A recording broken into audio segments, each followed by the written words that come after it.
bersyukur kepada Allah dengan mengucapkan Alhamdulillahi Rabbil Alamin.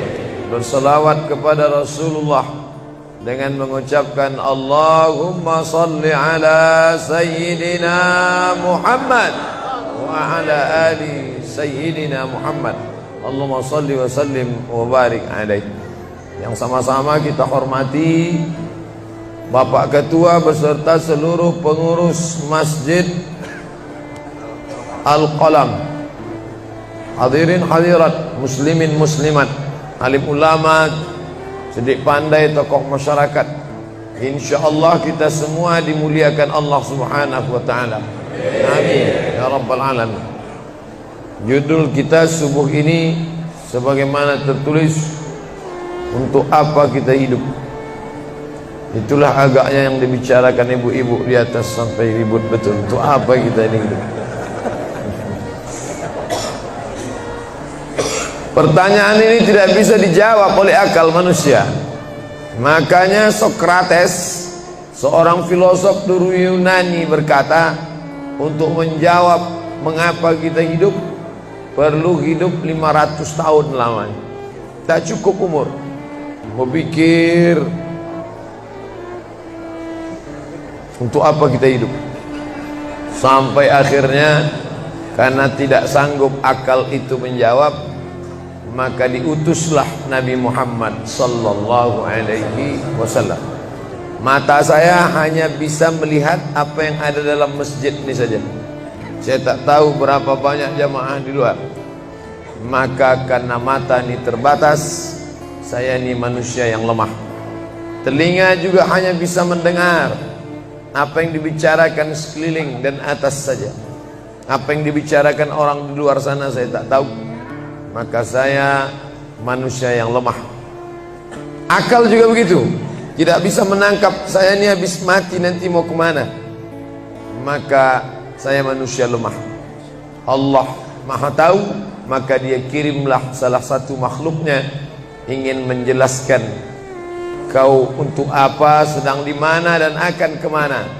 Dan makhluk itu bernama Nabi Muhammad sallallahu alaihi wasallam. Untuk apa hidup? Langsung dijawab, wa ma khalaqatul jinna wal insa illa liya'budun. Tidak ada makhluk yang kuciptakan, baik jin maupun manusia, kecuali untuk beribadah. Cara beribadahnya bagaimana? Langsung dijawab, wa ma arsalnaka illa rahmatan lil alamin. Bagaimana cara perbuatannya? Langsung dijawab, laqad kana lakum fi rasulillahi uswatun hasanah. Maka Al-Quran itu menjawab pertanyaan-pertanyaan. Yas'alunaka 'anil mahid, mereka bertanya kepadamu tentang perempuan haid. Qul huwa adza, katakan itu kotor, tidak baik. Yas'alunaka 'anil yatama, mereka bertanya kepadamu tentang anak yatim. Yas'alunaka 'anil khamri wal maisir, mereka bertanya kepadamu tentang khamar dan judi. Yas'alunaka madza yunfiqun, mereka bertanya kepadamu apa yang mesti mereka sedekahkan. Yas'alunaka 'anil ruh, mereka bertanya kepadamu tentang ruh. Qulir ruhu min amri rabbi, katakan ruh urusan Allah Subhanahu wa ta'ala. Wa ma utitum minal ilmi illa qalila, tidaklah kamu diberi pengetahuan tentang itu melainkan hanya sedikit saja. Jadi Al-Quran menjawab berbagai pertanyaan yang tak dapat dijawab oleh survei, tak dapat dijawab oleh lembaga penelitian riset. Dia menjawab apa yang tak bisa dijawab akal manusia. Pepatah Melayu berkata, kalau galah panjang sejengkal, jangan laut hendak diduga. Galah artinya bambu. Orang kalau naik rakit, bambu mesti ditanamkan ke dalam sungai. Kalau panjangnya cuma sejengkal, jangan laut hendak diduga. Itulah orang yang terlalu memaksakan akalnya, akhirnya ngomong sendiri dan senyum sendiri. Akhir puncak daripada akal adalah ngomong sendiri, senyum sendiri. Angkot lewat pun dia senyum. Na'udzubillah. Oleh sebab itu kita yang sangat rendah, hina ini mengaku lemah. Aku berserah kepada Engkau ya Allah, berserah itu bahasa Arabnya istislam. Makanya kita ini tadi mengaku di hadapan Allah hanifan musliman, aku condong kepada kebenaran, musliman, dan aku hanya berserah diri kepada Engkau ya Allah ya Rabbal Alamin. Makanya apa kata Allah kita ikut. Padahal ini akhir pekan, weekend, maunya santai, tapi kita ikut apa kata Allah Subhanahu wa taala. Bangun subuh ikut. Padahal ini mestinya santai di rumah, tidur-tiduran, membalaskan sakit hati hari Senin, hari Selasa, hari Rabu, hari Kamis, hari Jumat. Ini hari Sabtu, tapi justru hari Sabtu bersusah payah, berdingin-dingin di luar. Bahkan kabarnya jam 3 sudah ada yang datang ke masjid ini. Bahkan ada yang mabit di samping danau. Bayangkan itu, orang mabit di Musdalifah, yang mabit di samping danau. Oleh sebab itu maka ini apa yang membuat makhluk ini bisa begini? Itu semua adalah orang-orang yang mengerti untuk apa kita hidup. Karena hidup adalah untuk beribadah. Bangun tadi dari tidur langsung beribadah. Buka mata, ibadah pertama adalah zikir. Alhamdulillahillazi ahyana ba'dama amatana wa ilaihin nusyur. Masuk kamar mandi, tempat najis, kotor, bau, kotoran, tempat setan, tapi tetap menjadi ibadah. Dalam WC-nya pun ibadah. Dia masuk lagi ke kiri, dia katakan Allahumma inni a'udzubika minal khubusi wal khaba'is. Keluar dari kamar mandi itu ibadah juga. Dia langkah kaki kanan, dia katakan ghufranaka, ghufranaka, maafkan aku ya Allah. Mengapa dia minta maaf keluar dari WC? Karena selama di WC dia tidak menyebut Allah. Lidah yang diciptakan untuk beribadah, selama di dalam tidak beribadah, maka ibadah di dalam WC hanya hatinya saja berzikir. Tak boleh menyambut seruan azan. Terdengar suara azan masuk ke WC, Allahu Akbar, Allahu Akbar, Allahu Akbar. Oh, tak boleh. Tak boleh mengucapkan salam. Assalamualaikum, Nabi diam. Assalamualaikum, Nabi diam. 3 kali diucap, Nabi diam. Selesai keluar dari toilet, WC, barulah Nabi menjawab Waalaikumsalam warahmatullah. Karena tidak boleh menyebut nama Allah, maka minta ampun keluar dari WC. Karena lidah yang semestinya dipakai untuk menyebutmu ya Allah, berzikir mengingatmu ya Allah, tadi tak kupakai selama beberapa menit di dalam. Maka dia katakan ghufranaka. Lalu kemudian melihat wajah di cermin, mana tahu ada kotoran di mata. Jangan sampai kita berjumpa sama orang di masjid, orang senyum, kita senyum, yang disenyumkan orang kita. Maka lihat dulu baik-baik. Maka ketika melihat wajah, dia pun menjadi ibadah. Allahumma kama hassanta khalqi fahassin khuluqi. Sebagaimana kalau kau sudah perbaiki bentuk ciptaanku ini menjadi sempurna, maka perbaikilah akhlakku ya Allah.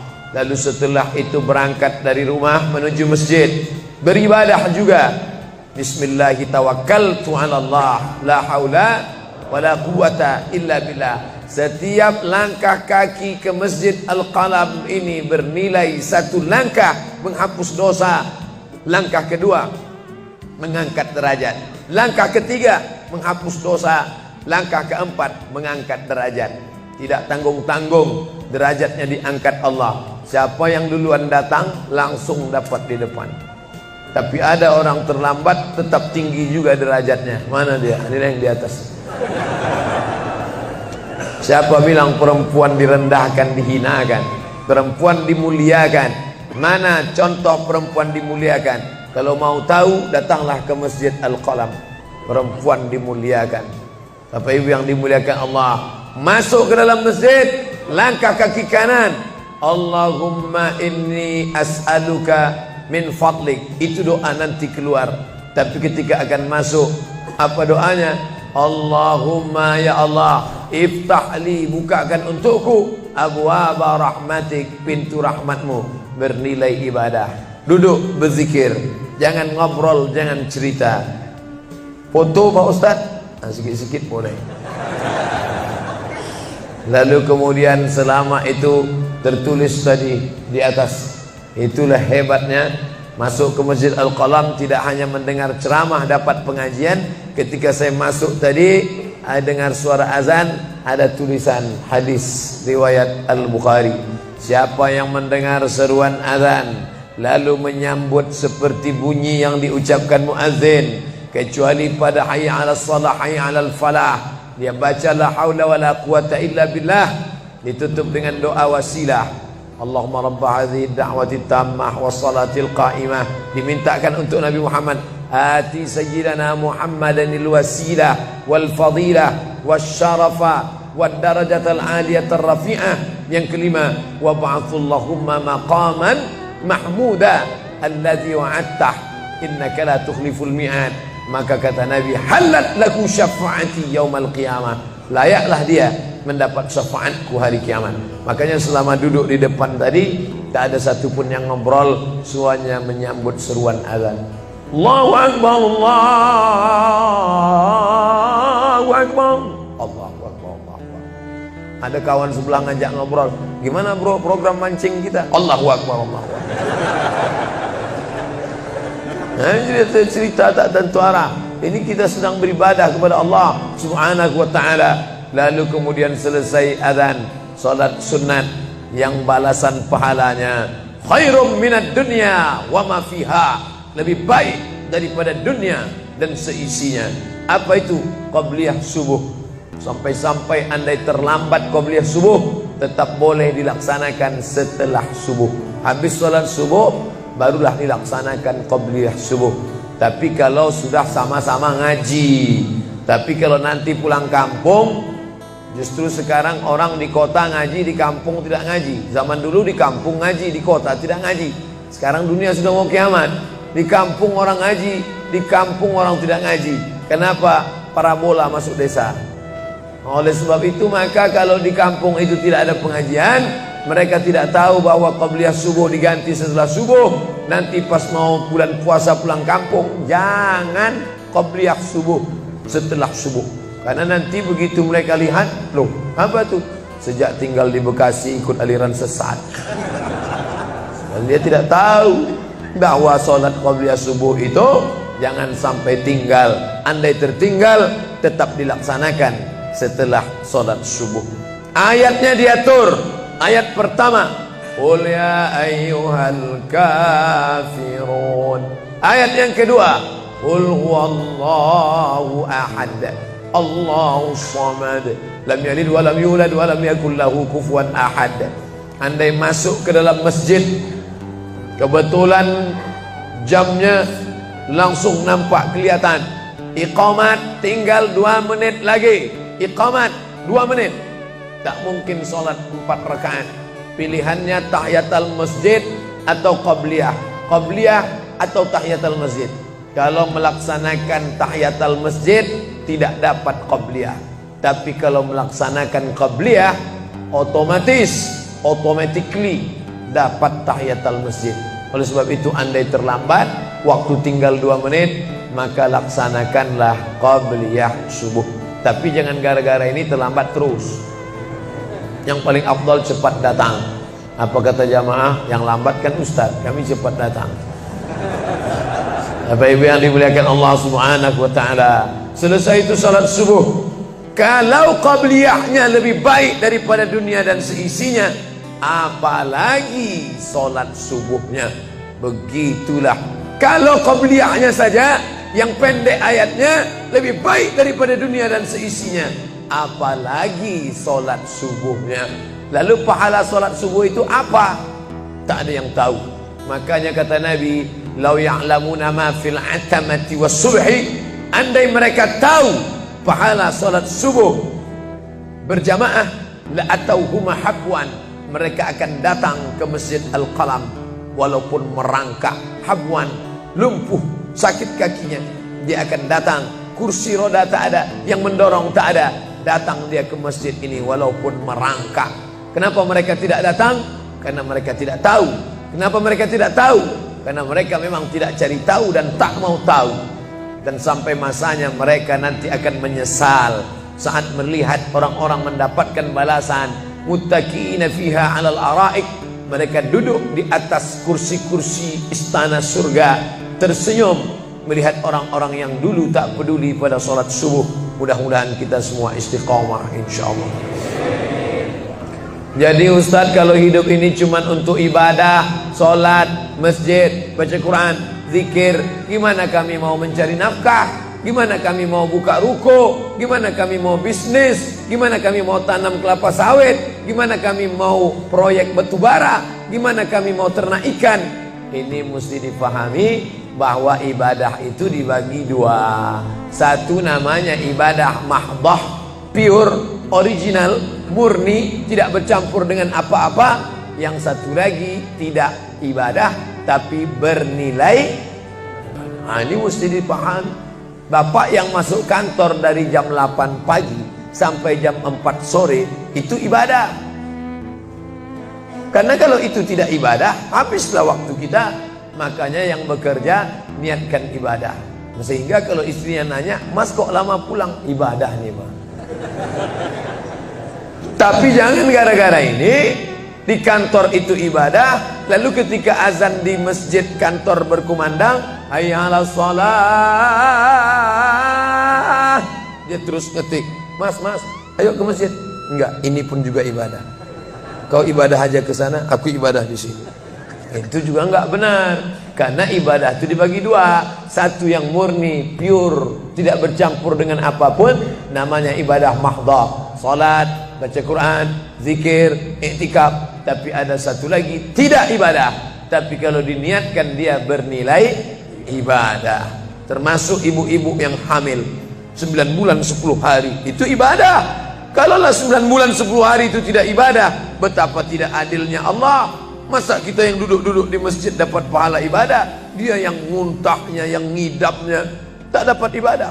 Tadi malam begitu sampai di airport langsung SMS masuk, "Ustadz, keluar dari pintu berapa? Ini ada perempuan ngidam mau ketemu." Saya keluar dari pintu 4, kami sudah standby di pintu 4.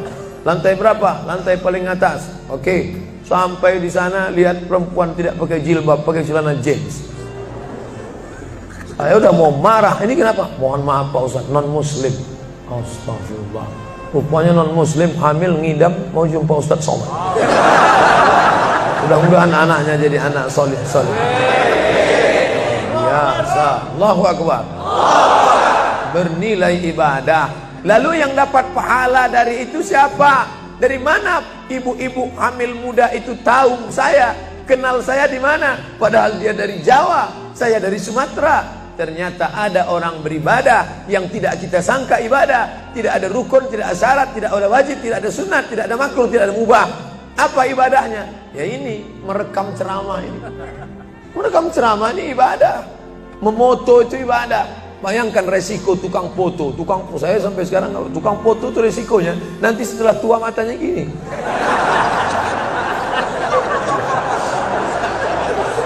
Tapi kalau mereka niatkan ikhlas untuk ibadah, maka insya Allah sehat walafiat. Ini sampai sekarang yang banyak moto-moto ustadz itu mana ada matanya tetap aja sehat. Kenapa? Karena diniatkannya untuk ibadah. Hidup ini kalau berniat ibadah tidak ada capeknya, tidak ada lelahnya. Kenapa? Karena mengharapkan balasan dari Allah. Ilahi anta maksudi wa ridhaka matlubi. Yang kumaksud hanya Engkau ya Allah, dan ridhamu lah yang kucari. Suatu ketika saya sampai di sebuah kabupaten kota, saya tanya ke Pak Bupati, "Pak, ya, kenapa Bapak buat pengajian untuk PNS hari Kamis pagi? Pagi Kamis buat pengajian tablik akbar. Apa manfaatnya menurut Bapak sebagai pimpinan daerah?" Ternyata Ustadz Somad, kami sudah coba formula macam-macam untuk PNS ini. Pertama kami undang motivator dari Jakarta. Akhirnya di gedung hotel dengan biaya mahal. Lalu kemudian dengan infokus, suara menggelegar. Semangat, semangat, semangat. Keluar dari situ lesu. Motivatornya pulang, pegawai letoy. Akhirnya kami buat undang tentara dengan bapak polisi, baris berbaris, siap, siap. Pak polisi pulang, gak siap lagi. Ternyata yang disentuh paling mantap bukan fisiknya, bukan matanya, bukan pakai infokus, bukan pakai suara menggelegar, tapi yang disentuh adalah hati. Dan satu yang bisa menyentuh hati itu adalah agama. Itulah makanya ibu bapak coba nanti kalau mau buat praktek, buat satu kotak, buat satu lagi kotak, ada 2 kotak. Kotak ini buat voucher, namanya sumbangan. Kotak ini buat juga voucher, tulisannya sodakoh. Lihat mana yang paling banyak diambil umat Islam, sumbangan apa sodakoh? Sodakoh, padahal nilainya sama. Sumbangan 100.000, sodakoh 100.000. Bapak ibu silakan ambil untuk anak yatim fakir miskin kita. Pasti voucher yang paling banyak diambil adalah sodakoh. Kenapa? Karena mereka menganggap sumbangan tak ada pahalanya, karena bukan bahasa Arab. Apa dia? Sumbangan. Enggak ada dalam Quran. Ya ayyuhalladzina amanu, sumbangan. Yang ada adalah sedekah. Innamas sadaqatu lil fuqara wal masakin wal 'amilina 'alaiha wal mu'allafati qulubuhum wa fir riqab wal gharimin wa fi sabilillah wa ibnis sabil. Itulah mengapa yang disentuh itu bukan nalar otaknya, tapi yang disentuh itu adalah hatinya. Ala fil jasadi mudghah. Ketahuilah dalam jasad itu ada segumpal. Idza salahat salahal jasadu kulluh. Kalau yang segumpal itu baik, maka yang lain ikut menjadi baik. Wa idza fasadat fasadal jasadu kulluh. Kalau yang segumpal itu rusak, jahat, kotor, hitam, gelap, maka yang lain ikut menjadi rusak. Ala wahyal qalb, hati. Jagalah hati. Itu yang selalu dipesankan Ustadz kita Agim. Jagalah hati. Jangan kau terserah. Bapak Ibu yang dimuliakan Allah, salah satu yang merusak manusia sekuler, membagi 2. Di masjid ibadah, di kantor tidak ibadah. Fatal. Di masjid dianggap ibadah. Jangan heran kalau ada orang di masjid khusyuk, takut nengok ke atas, melihat hanya tempat sujud saja. Allahu Akbar, tidak mau lihat ke atas. Kenapa? Dia khusyuk. Tapi di kantor dia lebih setan daripada setan. Kenapa? Berasal dari pemahaman yang salah, karena dia sudah bagi 2. Di masjid ibadah, di kantor tidak ibadah. Bahkan yang lebih fatal, yang kotor-kotor di kantor bisa dibersihkan di masjid. Kotor. Akhirnya untuk membersihkannya pergi dia ke masjid. Laundry yang paling besar Masjidil Haram. Sampai di sana nangis di pintu Ka'bah. Ya Allah, dah selesai bersih. Enak aja. Bukan begitu ajaran Islam. Labbaik Allahumma labbaik, labbaik Allahumma labbaik. Apa kata malaikat? La labbaik wala sa'daik. Kau tidak dapat panggilan, kau tak dapat kebahagiaan, kau tak dapat haji mabrur, kau tak dapat surga. Zaduka haram, karena kau berangkat dengan uang haram. Oleh sebab itu pemahaman Islam mesti utuh. Semua adalah ibadah. Kalaulah gerak tidak ibadah, betapa menyakitkannya bapak-bapak polisi di jalan raya kena panas terik, padahal dia tidak ada penutup kepala di atas, berkeringat berpeluh. Mereka tetap merasakan itu sebagai ibadah. Tentara yang membela negara, angkatan laut di perbatasan sana, datang kapal-kapal perompak dari Thailand ingin mengambil ikan kita, tenggelamkan. Itu kalau tidak nilai ibadah, dia takut. Jangan-jangan sebelum kita tenggelamkan, kita duluan ditembaknya tenggelam. Maka itu mesti ada nilai ibadah di dalamnya. Itulah yang membangkitkan semangat jihad. Jamaah bertanya, Ustadz kemarin dari Jambi, terus kemudian terbang ke Miri, besok baru pulang ke Pekanbaru. Apa Ustadz? Saya lihat Ustadz dari tadi mengantuk saja. Iyalah, sampai tadi malam ke hotel jam 12, baru tidur jam 1 karena ada yang mau ditulis. Jam 3.30 sudah bangun ceramah. Tapi begitu berjumpa dengan jamaah orang ramai, bangkit semangat. Habis ceramah ini tanya jawab, semangat lagi. Habis itu baru lesu. Dan tidurnya itu pun ibadah. Bayangkan, tidurnya itu ibadah. Itulah mengapa banyak orang pengajian sambil oh, ustadz menyindir ya? Tidak. Saya termasuk ustadz yang tidak pandai menyindir. Saya termasuk ustadz kalau dipesan request untuk menyindir, saya tidak pandai. Kenapa? Karena saya pernah menyindir orang. Ustadz, tolong ustadz sindirkan, ini ada jamaah yang sudah sedekah tapi mengambil uangnya kembali. Siapa yang bersedekah mengambil uangnya kembali? Kal kalbil ladzi ya'udu ila qaihi, sama seperti anjing yang menjilat muntahnya kembali. Selesai pengajian, mohon maaf Pak Ustaz, yang disindir nggak datang. Oleh sebab itu tak ada gunanya sindir menyindir. Kalau mau to the point, mana orangnya face to face, langsung saja tembak 12 pas, gol. Bapak Ibu yang dimuliakan Allah, maka mesti dipahami dengan benar. Di Masjidil Haram ibadah, di rumah pun kau ibadah. Istri yang dari mulai pagi memasakkan suami, dibantu oleh pembantu membuatkan minuman, membesarkan anak, menyusukan anak 2 tahun lamanya, melahirkan, meregang nyawa ibu melahirkan anak, ibadah. Makanya kalau dia meninggal dunia saat melahirkan, matinya mati syahid. Saking senangnya suaminya mendapatkan seorang istri yang syahid, tak menangis dia. Begitu tegarnya bapak, tidak meneteskan air mata. Tidak Pak Ustaz, aku melepas seorang syahid, 3 syahid lagi siap menanti. Peace, damai. Biasanya ibu-ibu kalau bawa cerita ini, kalau gini pulang aja lah kita ya. Jangan bercanda, serius sekali. Nah, tapi yang saya katakan tadi itu semuanya ibadah badan. Melangkah dari rumah, ibadah badan. Membukakan mata, ibadah badan. Mendengar ceramah, ibadah badan. Membaca Quran, ibadah badan. Berzikir, likulli sulama minkum sadaqah. Setiap tulang-tulang sendi ada sedekahnya. Subhanallah, subhanallah, subhanallah, subhanallah, subhanallah, subhanallah. Itu ibadah badan. Tapi ada bukan ibadah badan. Apa dia? Itulah yang 7 macam. Zakat, wakaf, infak, sedekah, wasiat, hibah, ghanimah. Nah, itu ibadah harta. Mana yang lebih banyak? Ibadah harta apa ibadah badan? Ibadah badan. Kalau ibadah harta tak banyak. Zakat, wakaf, infak, sedekah, wasiat, hibah, ghanimah, rampasan perang. Tapi kalau ibadah badan, setiap gerak adalah ibadah. Makanya kita mesti bergerak. Di kulli harakah barakah. Setiap ada gerak pasti ada berkah. Makanya tak boleh tidak bergerak. Air sumur kalau tidak ditimba, air itu akan busuk, butek, warnanya pun tidak ada seperti minyak di atas. Mata air mesti terus berganti.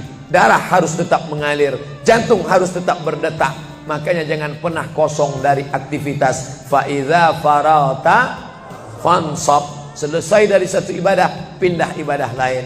Selesai ibadah tegak, pindah ibadah ruku. Habis ibadah ruku, pindah ibadah tegak. Habis ibadah tegak, pindah ibadah sujud. Habis ibadah sujud, pindah antara 2 sujud. Selesai sudah salat, lalu kemudian puasa. Selesai puasa, lalu kemudian berzakat. Selesai zakat, lalu kemudian mengitari Ka'bah. Subhanallah walhamdulillah wa la ilaha illallah wallahu akbar. Selesai itu melontar jumrah. Selesai itu menggunting rambut. Selesai itu berzikir. Tidak pernah kosong. Sampai kapan?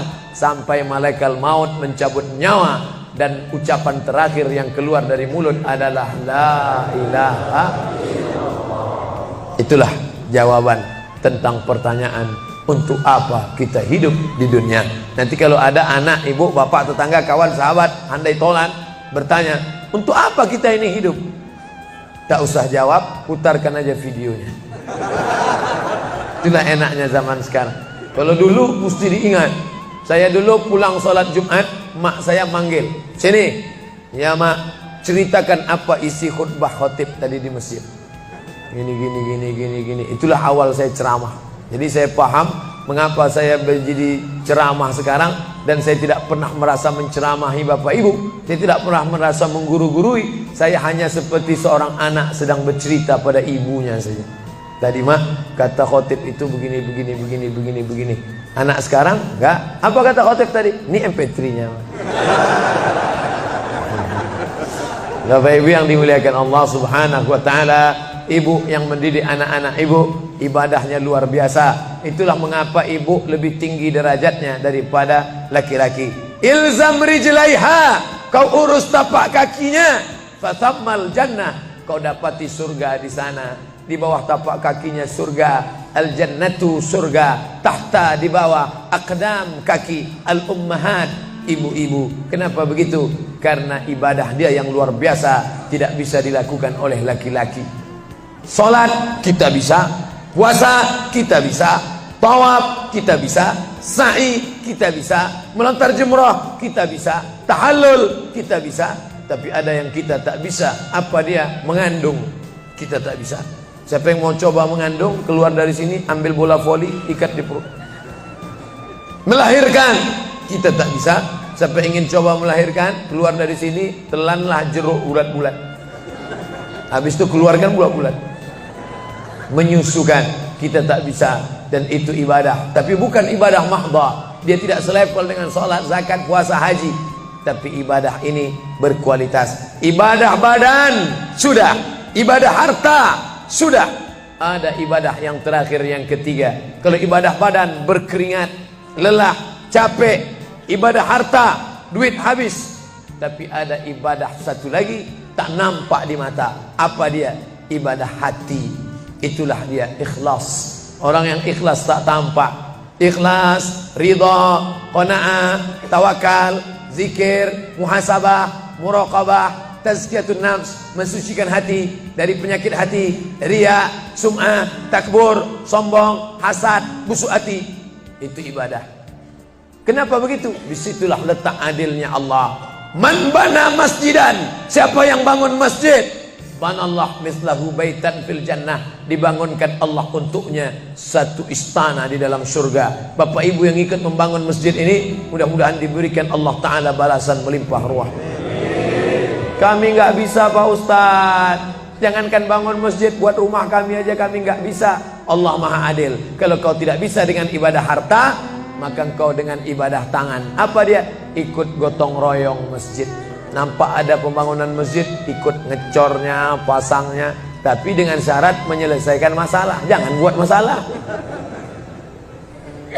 Man shalla isnatai asyrata rakaat, siapa yang salat 12 rakaat fil yaumi wal laila, sehari semalam, bunyalahu bihinna baitun fil jannah, dibangunkan untuknya satu istana di dalam surga. Sama macam orang yang bangun masjid, salat 12 rakaat. Kamu bisa bangun masjid? Bisa. Bagus. Kamu? Saya nggak bisa. Amal saya apa? Tenang, ada amal. Allah Maha Adil. Salat 12 rakaat. 2 rakaat sebelum subuh, 4 rakaat sebelum zuhur, 2 rakaat setelah zuhur, 2 rakaat setelah maghrib, 2 rakaat setelah isya. 12 rakaat. Saya nggak bisa Pak Ustadz, sedang terbaring di rumah sakit, kaki sakit, kepala sakit, hati sakit, jantung sakit. Stop, jangan lanjutkan. Aku tak sampai hati mendengar penderitaan. Jadi amal saya apa Pak Ustadz? Ada satu amalmu. Apa dia? Ridha, menerima takdir Allah Subhanahu wa ta'ala. Sakit Pak? Tidak. Kenapa? Sakitku hilangkan hatiku ridha. Man lam yasbir bibalai, siapa yang tak sabar dengan bala ujianku, walam yarda bi qada'i, yang tak ridha dengan takdirku, falyatlub rabban siwaya, carilah Tuhan selain aku. Kau sabar, kau ridha menerima itu. Apa balasannya? Lebih hebat daripada balasan orang yang bangun masjid, lebih besar daripada balasan 12 rakaat salat. Innama yuwaffas sabiruna ajrahum bighairi hisab. Orang yang sabar itu balasannya bighairi hisab, tak dapat dihitung, tak dapat dikira, unlimited. Begitulah Allah Maha Adil. Untuk apa kita hidup? Hidup untuk beribadah. Ibadah apa yang kita lakukan? Ibadah badan, ibadah harta, ibadah hati. Yang sudah melaksanakan tiga-tiganya, alhamdulillah. Yang baru melaksanakan satu, tambah. Yang satu pun belum, innalillah. Masjid ini besar. Kadang kita bangga masjid besar, rupanya APBN, anggaran pendapatan belanja negara. Bangga kita masjid megah, rupanya APBD, anggaran pendapatan belanja daerah. patutlah masjidnya di tengah hutan, karena di situ tanah yang murah.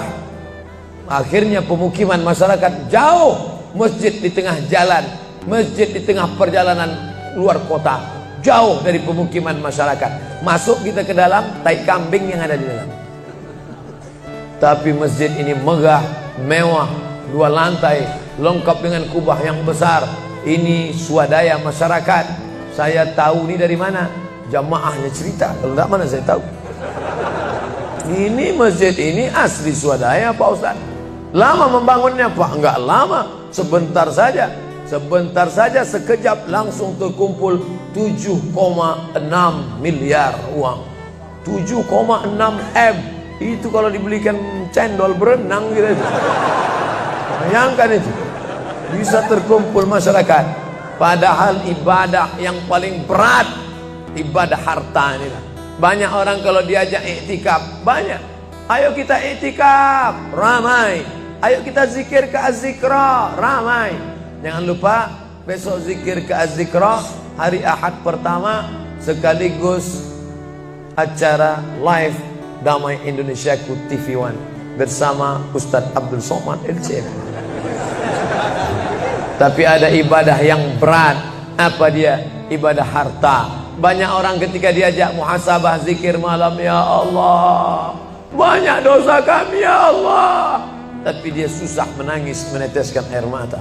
Tapi begitu lewat kota infak, memang menangis. Tak sampai hati melihat Bung Karno keluar dari dompet.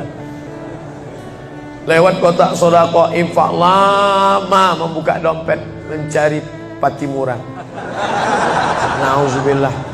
Mudah-mudahan kita tak termasuk golongan yang bakhil ini. Kenapa? Karena setan selalu asyaitan, setan ya'idukumul faqra, membisikkan kepakiran. Jangan beri, jangan beri, jangan beri, nanti kau susah, nanti anak kau tak makan, nanti kau dikeluarkan kerja, kau makan apa, nanti kau mau beli rumah, nanti kau mau beli tanah, nanti kau mau beli mobil, nanti kau mau beli cincin, nanti kau mau beli kamera, nanti kau mau ganti HP, uangmu tak ada. Setan selalu berbisik-bisik. Lawan setan itu.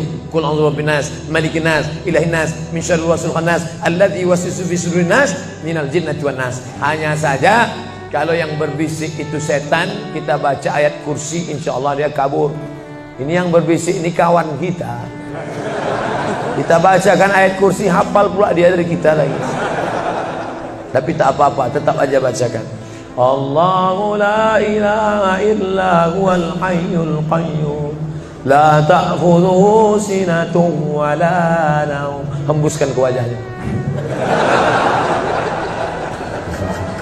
Bapak Ibu yang dimuliakan Allah, setelah ibadah 3 ini kita lakukan, ibadah badan sudah, sholat subuh sampai melimpah ruah ke belakang.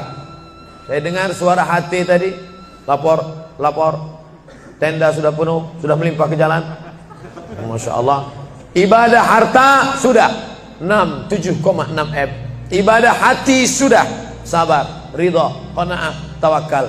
Tapi jangan lupa, datang merusak yang 3 ini, perkelahian, merusak ukhuwah Islamiyah.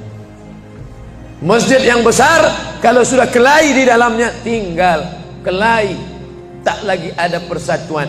Masuk masjid bukan baca doa pintu masuk masjid, malah masuk masjid ngelihat kira-kira dia di mana ya. Oh dia di sana, gua di sini lah. Oh di sini, dia di sini. Sampai akhirnya suatu hari terlambat, lupa ngelihat. Allahu Akbar, rupanya dia di samping. Jangan kelahi. Wa'tasimu bihablillah, berpegang teguhlah dengan tali Allah. Tali Allah itu apa? Al-Quran dan Sunnah. Apalagi ulama, nggak ngerti Quran, nggak ngerti Sunnah, tanya ulama. Al-ulama warasatul anbiya. Wa'tasimu bihablillah, berpegang teguh dengan tali Allah. Wala tafarraqu, jangan berpecah belah. Coba lihat bunyi ayatnya. Andai ayat itu sampai bihablillah titik sudah cukup. Berpegang teguhlah dengan cara tali Allah, cukup. Mengapa ujungnya tetap ditutup? Wala tafarraqu, jangan berpecah belah. Karena banyak orang yang sudah baca Quran, sudah sholat, sudah puasa sunat, tapi hatinya pecah bercabang. Galah patah boleh disambung, kaca retak boleh direkat, hati rusak kemana obat akan dicari. Oleh sebab itu kalau ada fitnah-fitnah, tabayun, klarifikasi. Jangan suudzon. Ijtanibu katsiran minaz-zan. Kepengurusan masyarakat, jamaah, sayang kebersamaan rusak. Gara-gara apa? Gara-gara nila setitik rusak susu sebelanga. Gara-gara api di dalam sekam, ada kulit padi bertimbun, di dalamnya itu ada setitik api, tiba-tiba api menyala, akhirnya semua menjadi abu, dan abu dihembus angin, tak berkesan sama sekali. Hilang 3 ibadah. Ibadah badan hilang, ibadah harta hilang, ibadah hati hilang. Gara-gara apa? Berkelahi. Ingat, setan tak pernah berhenti. Inna syaitan, setan ya isa an ya'budahul musallun. Setan kalau sudah melihat orang sholat, dia tidak lagi goda mereka untuk menyembah, sembahlah aku, sembahlah aku, sembahlah aku, sembahlah aku. Tidak. Tapi apa yang dia lakukan? Walakin fit tahrish, menanamkan permusuhan ke dalam hati orang yang sholat. Angkat jaga ini. Jangan kita bertengkar gara-gara masalah khilafiyah. Saya kalau jadi imam di masjid dekat rumah saya jadi imam, saya baca kunut. Dan imam-imam dekat rumah saya itu saya pesan harus baca kunut, karena saya berpegang mazhab Syafi'i. Tapi ketika sholat di Masjid Al-Qalam, saya tidak tahu jamaah di sini pakai kunut apa tidak. Saya tidak ingin merusak kebiasaan mereka. Mana tahu mereka ikut mazhab Hambali, mana tahu mereka Muhammadiyah, saya tidak tahu. Maka ketika diminta jadi imam, Ustaz jadi imam, batuk. Saya tak mau merusak, biarlah imam tetap saja. Rupanya imam di Masjid Al-Qalam tidak baca kunut, ya saya tetap ikut sholat. Apakah perlu saya ulang sholat saya? Tidak. Sholat saya sah, karena apapun ormasmu, apapun mazhabmu, mau NU, mau Muhammadiyah, mau Perti, mau Persis, mau Al-Irsyad, mau Jamaah Tabligh, mau FPI, mau mazhab Hanafi, mazhab Maliki, mazhab Syafi'i, mazhab Hambali, semuanya sepakat sholat subuh itu wajib. Jadi yang wajib aja kita laksanakan. Adapun perbedaan teknisnya, yang satu pakai usolli, yang satu nggak pakai usolli, yang satu ngangkat tangannya ke telinga, yang satu ngangkat tangannya ke bahu, yang satu bismillahnya jahar, yang satu bismillahnya sir, yang satu ayatnya panjang, yang satu ayatnya pendek, yang satu pas mau turun sujud tangan duluan, yang satu lutut duluan, yang satu duduknya tapak kakinya duduk di tapak kaki kiri, yang satu duduknya langsung pantatnya ke lantai, yang satu telunjuknya ngangkat sekali, yang satu berkali-kali. Itu masalah teknis simple sederhana. Ada masalah yang lebih besar. Apa masalah kita yang lebih besar? Membeli tanah baru untuk buat sekolah Islam, membeli tanah baru, ruko baru untuk buat apa? 212 mat, kita mat. Orang Islam belanja di warung Islam. Alangkah indahnya, selesai acara sholat subuh bersama, pengajian bersama, selesai itu belanja beras minyak goreng bersama. Serbu. Sehingga bangkitlah ekonomi umat. Berapa pegawai bisa ditampung bekerja? Langsung membeli beras ke tempat-tempat tanaman masyarakat, sehingga mereka tidak menjadi korban rentenir. Musim menanam diulur, kasih pinjaman pupuk, pinjaman tanah. Masa musim panen ditarik, mereka menjadi korban rentenir lintah darat. Disedot darah mereka sampai kering dan mati. Kita selamatkan dengan apa? Dengan market. Masjid punya market. Saya beberapa kali meresmikan market punya masjid di Masjid Raya Batam, Masjid Agung Batam. Itu di bawahnya ada super mini market untuk jamaah. Kemarin pulang dari Pulau Bintan, itu juga meresmikan. Di Dumai begitu juga. Nah, ini 212 Mart. Terserah namanya apa. Ada 212 Mart, ada namanya Kita Mart, atau bisa juga buat Somart. Nah, bisa. Bapak Ibu yang dimuliakan Allah Subhanahu wa taala, maka visi misi kita ke depan, jauh melihat ke depan. Kami harus punya pusat perbelanjaan komunitas muslim, kami harus punya komplek perumahan muslim. Nah, ini semua yang akan menyelamatkan kita. Kalau sudah begitu, maka mengertilah untuk apa kita hidup.